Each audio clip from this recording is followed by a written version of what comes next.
Among quarterbacks nationally, where does Beau Pribula rank heading into 2025? Let's talk about it. And the Missouri loss to Texas right now on Locked On Mizzou.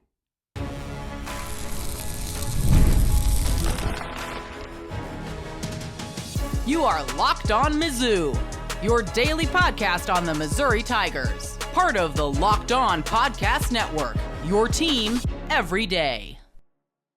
Hey, all you true sons and daughters, I'm John Miller, your Mizzou mafioso and the central scrutinizer of Missouri Tigers football and basketball. And you know what? After last night's loss in Austin, I think it's time to have a tough conversation about Mark Mitchell. And when it comes to Mizzou football, well, next year the target is still the same as last season. But you know what? I was thinking about Beau Pribula quite a bit this morning, believe it or not, as I do, frankly, for at least half of my life lately. I think about Beau Pribula. But seriously, though, my friends over at FanDuel Sportsbook actually put out a fairly interesting tweet yesterday about who they rank as the best quarterbacks in the country. And of course, that got me thinking about Beau Pribula, because really when you look at this list, let me bring up the FanDuel Sportsbook tweet here, and you'll see Garrett Nussmeier, who I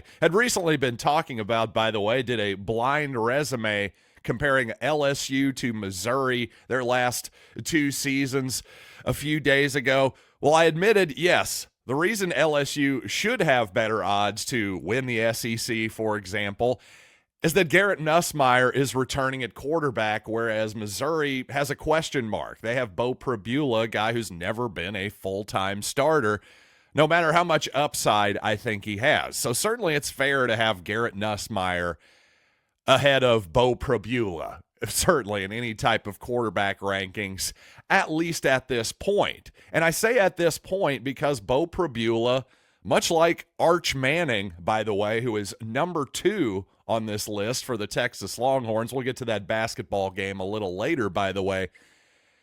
But just like Arch Manning, Beau Pribula is really an unknown. And so is Caden Salter at Colorado, by the way, who's 10th on this list. And how about Carson Beck, the former Georgia quarterback, coming off possibly some fairly serious elbow surgery here, transferring to the University of Miami.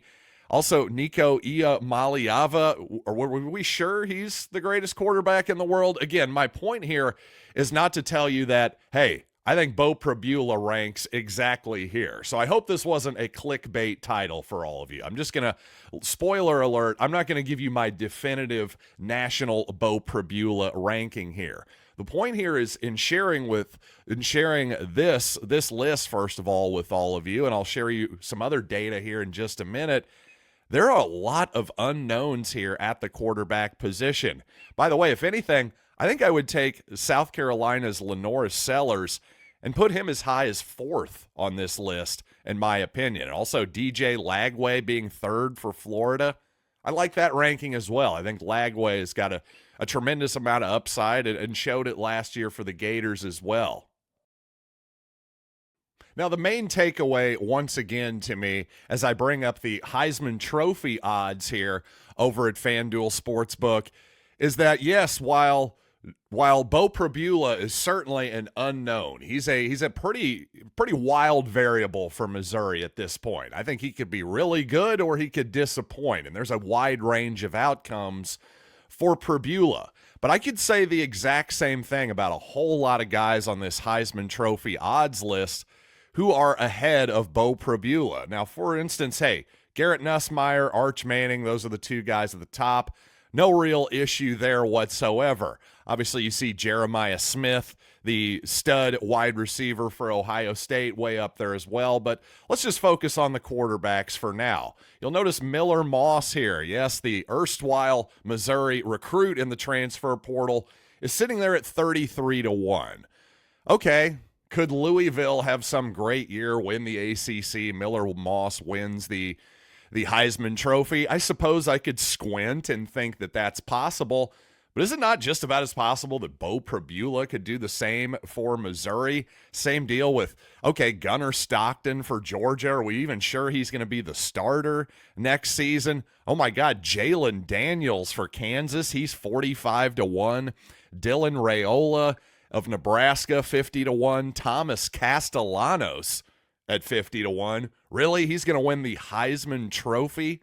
50-1 odds. Not exactly loving the value here. Do I still have to keep scrolling down before I find Beau Pribula? And the answer is yes. Finally here at 95-1, you have Beau Pribula. In my opinion, listen, I'm not telling you to put any money on this bet. That's not the point of this segment.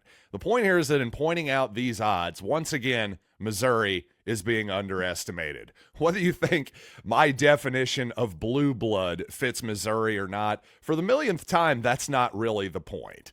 The point of that whole discussion is not to come up with a dictionary, the perfect dictionary definition of what a blue blood is. The point here is that in the new world of college football, it doesn't really matter if you were a blue blood in the 1990s. Ask the Nebraska Cornhuskers.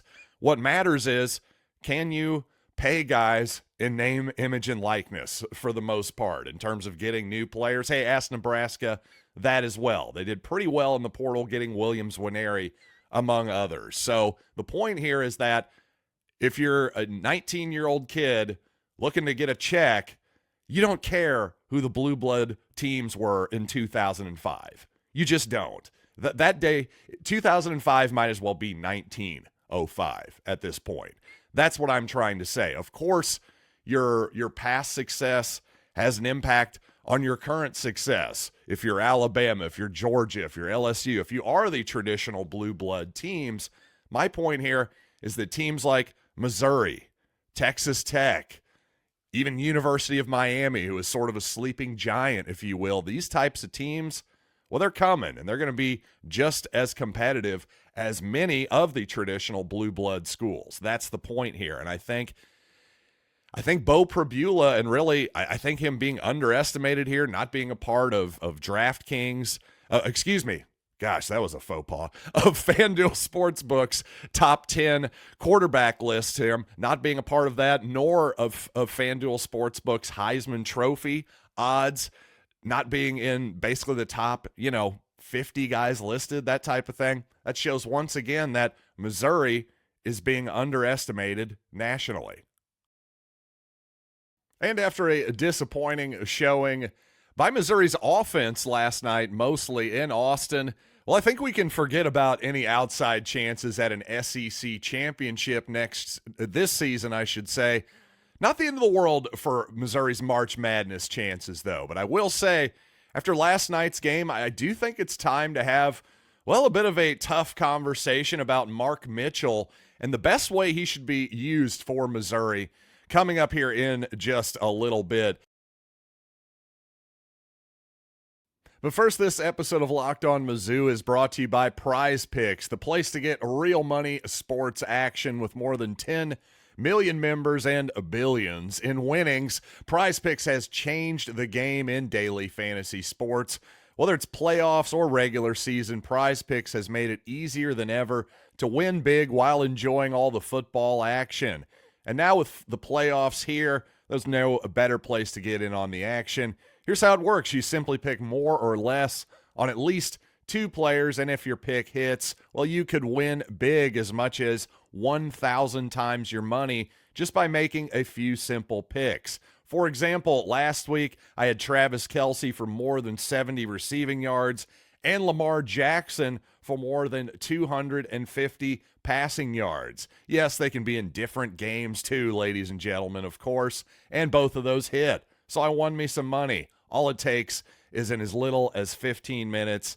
Get on the app, get your winnings fast, and again, as little as 15 minutes. Get ready to run your game this football season. Download the app and use code LOCKEDONCollege to get $50 instantly after you play your first $5 lineup. That's right, $50 just for playing. Don't wait, take your game to the next level with Prizepicks. It's Prizepicks. Run your game. So as I said, obviously last night, in Austin. Would have been great for Missouri to win that game for its March Madness resume, but also not the end of the world either. But I think the Tigers can forget about the SEC title at this point. Any outside shot at that is probably out the door, not only because of this game's effect on the standings, of course, but I would say my talk yesterday of a new Missouri half-court offense, I got to be honest, that's looking like a pretty horrendous take in retrospect, because the truth is, Missouri's offense looked really good in the half court against Arkansas when they were knocking down three-pointers. Tamar Bates, Caleb Grill were both really hot in the previous game. But you know what? When the Tigers aren't knocking down jump shots, as they weren't yesterday at the Moody Center, well, then it becomes a bit of a struggle, especially against a good defensive team like Texas. And I do have to give the Horns a lot of credit. I think they did a great job of getting Missouri out of what it wanted to do, out of its rhythm, often just ruining Missouri's first action, I thought, in the half court offensively. So a really good game from Texas defensively, but offensively, well, neither team was very good. That's for darn sure. And really, Missouri's start and finish to the game in particular just were not good enough. The middle part of the game was okay, but my goodness, 4 points in the first 10 minutes of the basketball game, that's just pretty tough to overcome. And then, by the way, Missouri had a decent lead with about 10 minutes or so left in the game, had a little bit of momentum on their side, but just 11 points then in the final 10 minutes of the basketball game. I have to say, with about 3 minutes left, the Tigers were trailing by 1. I wrote down in my notes that, man, we've got to get a better offensive five out there to close the game. I just didn't love who Dennis Gates played down the stretch, but to be fair, nobody really had it going. Any of our regular guys like Anthony Robinson, Tamar Bates, Caleb Grill couldn't really get it going. And yes, also Mark Mitchell as well. And I have to say, at this point, I'm a little bit worried about Mark Mitchell against the better competition, especially against teams that have more size, because he just simply has to finish more of those 2-point shots in the paint. And actually, he's actually getting to the free throw line when you look at him against A and B competition, for example, as Ken Pom breaks it down. Well, basically, a top 50 team is an A team. A top 100 team, well, that's B competition. So you look at those, at his breakdowns, his splits between what he's done on the entire season versus A and B competition, and also SEC competition so far, and it just hasn't been good enough, quite simply, for Mark Mitchell. He's got to be making more 2-point shots. He's making, against conference play only, he's making 43% of his 2-pointers. That's just simply not good enough. Now, the good news is, again, like I said, he's getting to the line even more in SEC play than he did in non-conference play, and actually making more of his free throws at 70%. So that is encouraging, but at the same time, Mitchell's shot still looks the same as it did at Duke, quite honestly. So relying on him for a consistent outside jump shot or even a consistent free throw, I think, is probably a bit of a fool's errand. The problem is, I don't know that there are any great solutions about who you put in Mark Mitchell's place. I think maybe the first guy you would consider is simply moving Trent Pierce down to the 4 a little bit more, playing him at the 4 spot. But then you say, well, then now who do we play at the 5, essentially? Is it Josh Gray, who is obviously limited offensively? Do you play Marcus Allen maybe at the 4 a little bit more? Again, as much as I love Marcus Allen, think he's got a great future at Missouri, he's not really a scorer at this point either, to say the least, especially in conference play. Allen has basically been a zero in terms of offense. So, again, if the idea is to get Missouri better offensively, I don't know that there's a great obvious solution here. I think Mark Mitchell just simply has to be better in the paint. I do think, though, that Missouri, too often when its offense bogs down in the half court, well, they look to Mitchell to bail out the possession. I think maybe a little bit more of give the ball to Anthony Robinson, Tamar Bates, and let them attack off the perimeter in late clock situations, let them go one-on-one instead of Mitchell. I think that may be a little bit more of an efficient option for Missouri in those late shot clock situations. Now, in the previous game against Arkansas, when Missouri's half-court offense was flowing like the finest wine in Capistrano or whatever that stupid Dumb and Dumber joke is. But when Missouri's offense was flowing beautifully in the last game, I thought, you know what? Dennis Gates only playing Marques Warrick just a couple of minutes or so made sense. We didn't really need what Warrick brought to the table in that particular ball game, and that is the luxury of having a deep roster like Missouri has this season.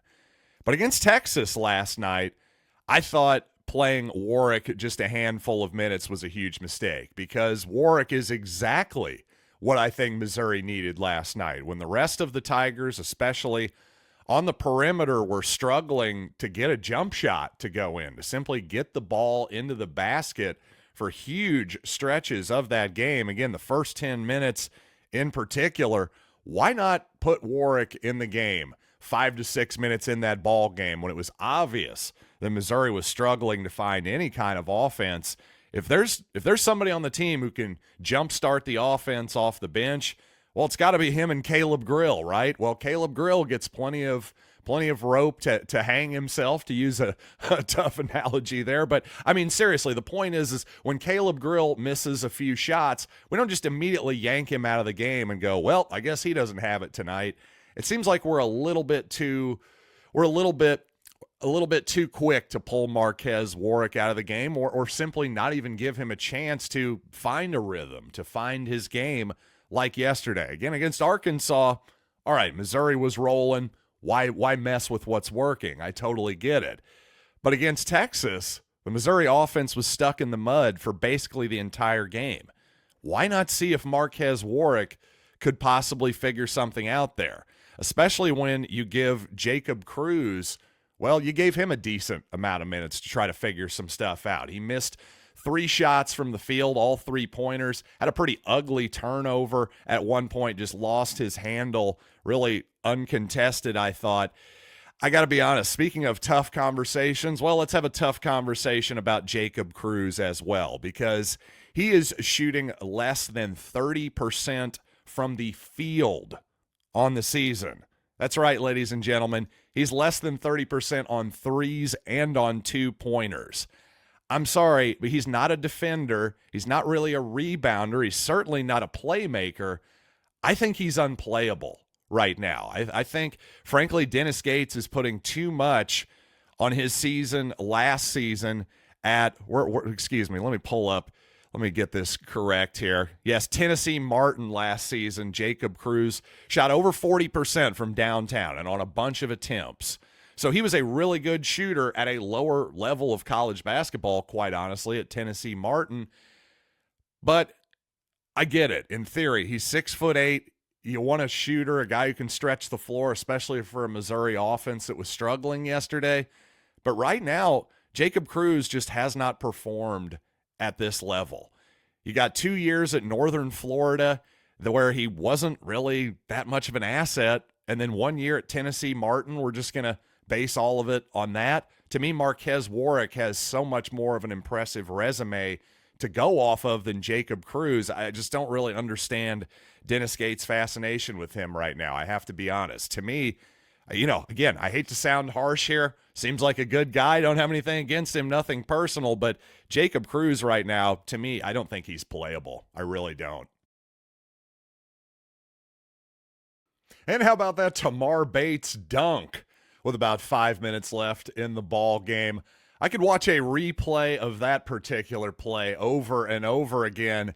But when it comes to instant replay, once again, Missouri found itself on the wrong end of instant replay yesterday. And I'm not going to complain on behalf of the Tigers here in a minute. I'm just going to complain on behalf of all basketball fans, I want to say, on instant replay. So let's talk more about this ball game in just a bit.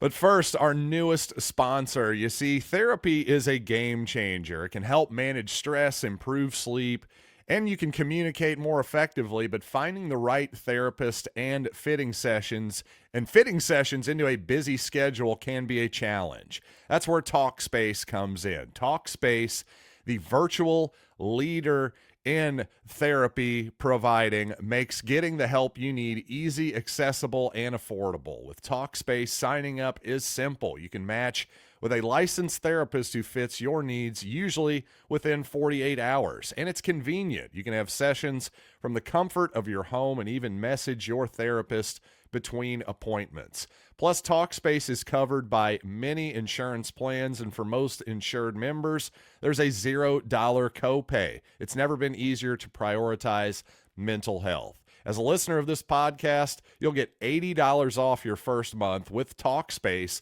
when you go to TalkSpace.com/LockedOnCollege and enter promo code SPACE80 to match with a licensed therapist today. Go to TalkSpace.com/LockedOnCollege and enter promo code SPACE80 to get $80 off your first month and show your support for the show. That's TalkSpace.com/LockedOnCollege, promo code SPACE80.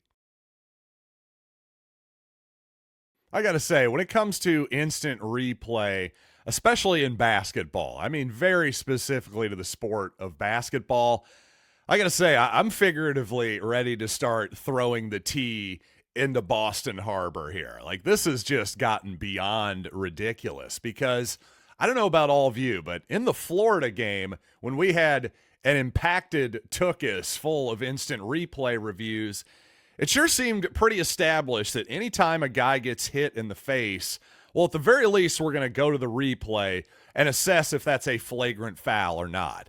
And yet, with about 15 seconds left in the ball game last night, Missouri trailing by 6, Caleb Grill got quite clearly hit in the nose by a Texas Longhorn. Now, don't get me wrong, it was probably an incidental play, but whatever. It's not even really about, oh, Missouri should have gotten that call, and by God, we would have won the game if it weren't for that. That's not what I'm saying whatsoever. But, again, trailing by 6, if that's a flagrant foul, 2 shots in the ball, you can see where there was at least an outside chance Missouri could have potentially stolen the game there. And that really would have been a steal for sure.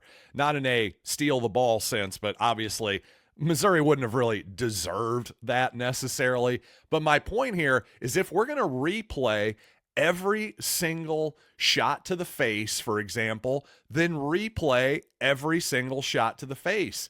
They didn't even look at it. That's my point. It's not that I'm not complaining that, oh, Grill didn't get that call. I'm complaining that they didn't even look at it. Let's be consistent here. If we're going to constantly stop the game and look at every shot to the face, then look at every shot to the face. Don't just be like, there's 15 seconds left. What the heck? I'm going to use my judgment here this time.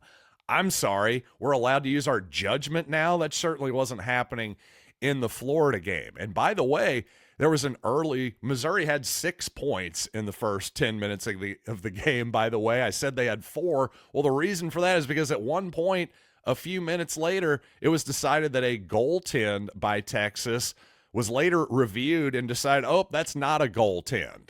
So if you can take that off of the board, if you can replay that, I just, what even is replay anymore? I didn't even know that was a thing that you could do. You can do a retroactive goaltending replay. I knew you could do that with your foot on the line, but I got to say, all the things that you can and cannot review, and none of it really makes any sense. It changes every single year. As a fan, I'm not only confused, I'm frustrated, and I just feel like all you've really done, you haven't gotten the officiating and the actual outcomes haven't necessarily improved.